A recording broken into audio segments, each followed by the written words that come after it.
Village রান্নাঘর। নমস্কার বন্ধুরা, ভিলেজ রান্নাঘর আপনাদেরকে সবাইকে আমার অনেক অনেক স্বাগত। আজকের রেসিপি এঁচড় কষা। গাছের টাটকা এঁচড় পারবো, তার দিয়ে কিন্তু আজকে মুখরোচক খুব সুস্বাদু রেসিপি বানাবো বন্ধুরা। তাই স্কিপ না করে পুরো রেসিপিটা প্রথম থেকে শেষ পর্যন্ত দেখবেন। নমস্কার বন্ধুরা, ভিলেজ রান্নাঘরে আজকে বানাবো এঁচড় কষা। তো এই জন্যই আমি চলো এঁচড়টা পেরে নিই।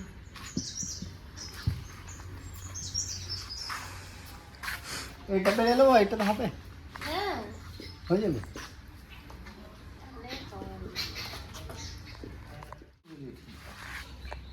আঠাটা বেরিয়ে যাক তো।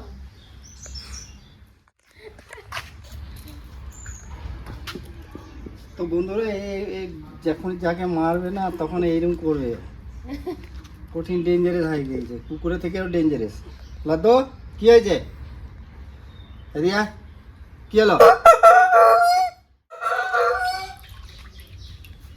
তো বন্ধুরা এই ছোটটা কেটে নেবো।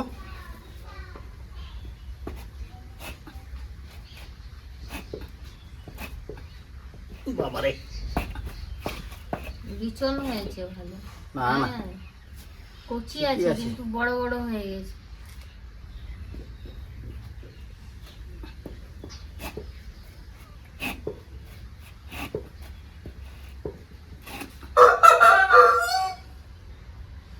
খেয়েছে চাইছি কেন? আঠাটা বেরিয়ে যাবে, টাটকা না, ওই জন্য আঠাটা খুব বেশি বেরোচ্ছে। হয় এই বড় বালতিটা দিই। তো বন্ধুরা 10-15 মিনিট আমি জলে ভিজিয়ে রেখে দিলাম, আর আঠাটা হাতে লাগবে না। এবার কেটে নেবো।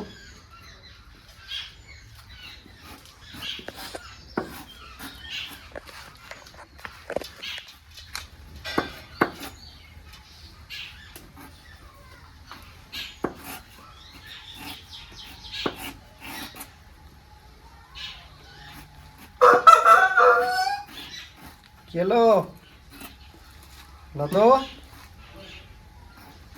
এদিকে জল গরম বসিয়ে দিয়েছি, কাটা হবে আর ঢেলে দেবো।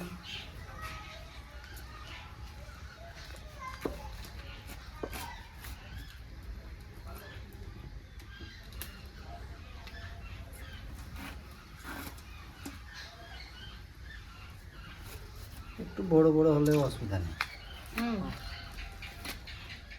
তো বন্ধুরা এই চোর কাটাও হয়ে গেছে কমপ্লিট। আমার এখানে জলটাও টকবক করে ফুটছে, আমি এতে হলুদ গুঁড়ো লবণ গুঁড়ো দিয়ে দেবো। লবণ, হলুদ গুঁড়ো, ভারী আছে গামলাটা আমাকে দেবে, এইগুলো ঠেলি। এবার এঁচড়গুলো দিয়ে দেবো। তো বন্ধুরা এই চোরটা সেদ্ধ হয়ে গেছে, এবার আমি বার করে নেবো। তার উপরে কিন্তু আমি ঠান্ডা জল দিয়ে দেবো ঠান্ডা করার জন্য। এবারে হাত দিয়ে এভাবে পড়ে গেল হাত থেকে, ছিবড়েগুলোকে আস্তে আস্তে এভাবে ছাড়িয়ে নেবো। এইভাবে চাকু করে পাতলা পাতলা খাস না, চাকু হাত দিয়ে দিয়েও হবে, চাকু দিয়েও হবে। কড়াইটা বসিয়ে দিলাম, দিয়ে দেবো সরষের তেল। তেল গরম হয়ে গেছে, এবার দিয়ে দেবো আমি পরিয়ে ছোটো এলাচ, দালচিনি, লবঙ্গ, দেবো 2টো শুকনো লঙ্কা, গোটা জিরে, কুচনো আদা, রসুন লম্বা লম্বা কেটে নিয়েছি। এবার দিয়ে দেবো কুচনো আদা,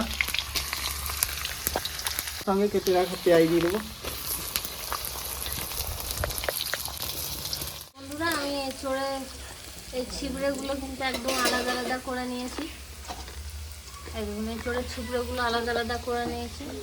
তো এইদিকে আমার পেঁয়াজ শেষ, আদা রসুন সবই ভাজা হয়ে গেছে, এবং দিয়ে দেবো।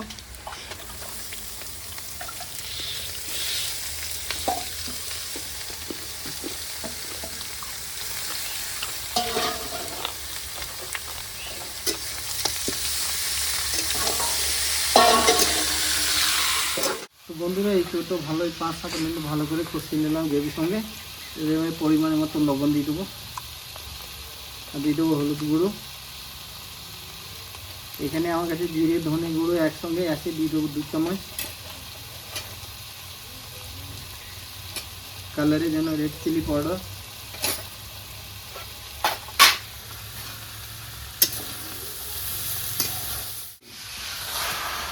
তো বন্ধুরা এই চোরের টেস্টটা ব্যালেন্স করার জন্য আমি দিয়ে দেবো এখানে 1 চামচ চিনি।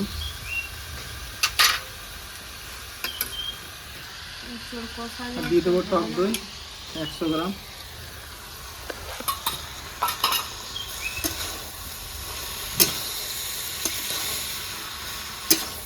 এঁচোড় কষা কোথায় কষা আমি দিয়ে দেবো 5-7টা জিরা লঙ্কা।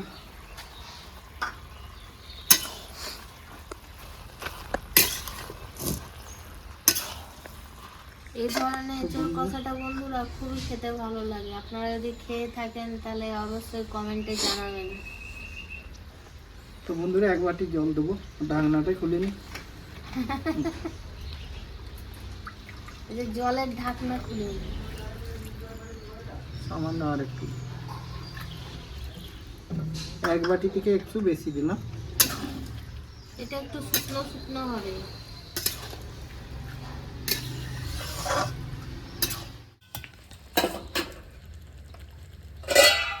তো বন্ধুরা এবার 10 মিনিট ঢাকা দিয়ে রেখে দেবো।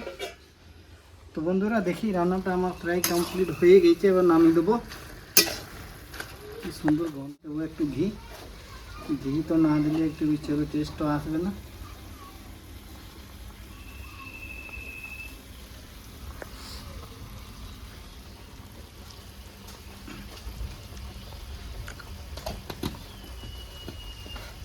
ঘিটা খেয়ে দুটো বস।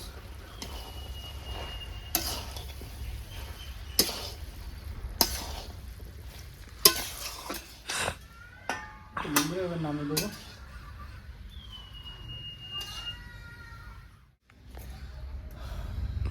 এবার খেয়ে দেখি। তো বন্ধুরা এই রেসিপিটা হয়েছে না, আপনারা না বানাইলে বুঝতে পারবেন না। লঙ্কাগুলো তুলে দিই। আজকে কিন্তু দেবী শুকনো শুকনো খেতে। আজকে কিন্তু শুকনো একদম এঁচোড় কষা বাস।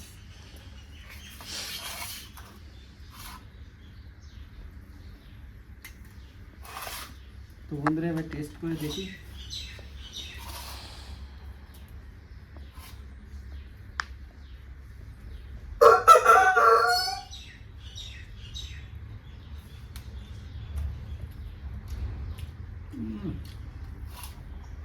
দুর্দান্ত সলিড বন্ধুরা।